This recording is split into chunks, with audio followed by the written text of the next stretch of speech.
coming in. Okie doke. Marian and Michael, please. Is that right?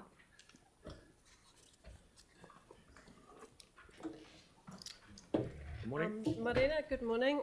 My name's Marian and I'm the company manager of Free Theatre Christchurch. And with me today is Michael Prentice, who provides advice to our committee. For 44 years, Free Theatre has been working here in Christchurch with local artists, performers, designers, musicians, creating theatre which provides an alternative to escapist entertainment and that addresses current political and social concerns in an engaging and entertaining way. We are a very small arts organisation and often struggle to get financial support and wider awareness of our work because we are a bit different to traditional arts organisations. For example, we often perform in unconventional ways and in unconventional venues. We have been encouraged to present to you today to help make our work more visible to you, our funders, but also in order to help emphasise how our work meets the aims of the community outcomes and priorities in the draft long-term plan, which we support. I would like to talk about Free Theatre's three major activities: as a producer of performances, as a creator of environmental community events, and as educators of theatre. To aid in the visibility of this work, here are some images from a few projects. Orwell's 1984, The Future Is Now, performed in 1984 in the Arts Centre, where our early members had transformed a university lecture theatre into what was to become our home until the earthquakes. Audiences were interrogated as they entered the theatre, and these performances were sold out with audiences lined up around the block, hoping for that opportunity.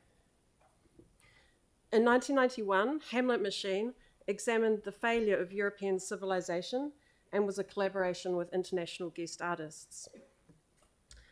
Jumping ahead 70 productions, post-earthquake, once we were able to return to the Arts Centre in the gym, we staged a bicultural opera, Footprints Tapuai, working together with co-director Tai Huata and kapahaka group Te Pao Atahi. The performance juxtaposed Wagnerian and Māori creation myths. In 2017, we embarked upon a series of avant-garde musicals by Tom Waits and Robert Wilson, the first being The Black Rider, featuring Delaney Davidson as the devil.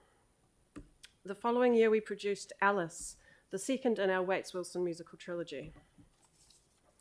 In and around these major projects in the gym, our second home in the Arts Centre, where we were for 4.5 years, hiring the venue out for corporate events and running our education program, we also produced 36 Uber Nights, which were one-off immersive performance experiences catering to different themes and communities.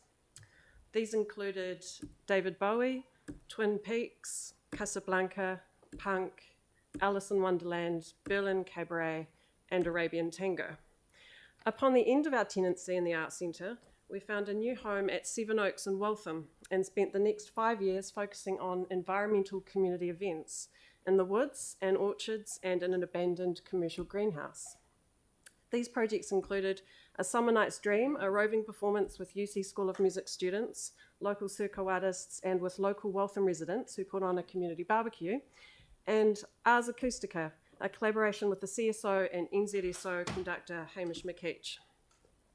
Other community performance events included the earthquake in Chile at St Mary's Church in Addington, which explored the response to such a traumatic event and involved sharing foods with our audiences. Kerby Tals, as part of Festa in 2013, brought a lot of local community groups together. Thousands of audiences came to the performance, which processed along from the Bridge of Remembrance along Oxford Terrace and into the square. The friar puppet on the left there you might recognise as a local politician. We work a lot with masks and puppets. How Dare You was a free jazz homage to Greta Thunberg and the environmental movement and was performed at Space Academy in 2019. More recently, we were lucky enough to be offered a home for our performances at the Pump House in Phillipstown, where we were able to present the final musical in our Waits-Wilson trilogy, Wojciech, which explored how a good but poor man is turned into a murderer.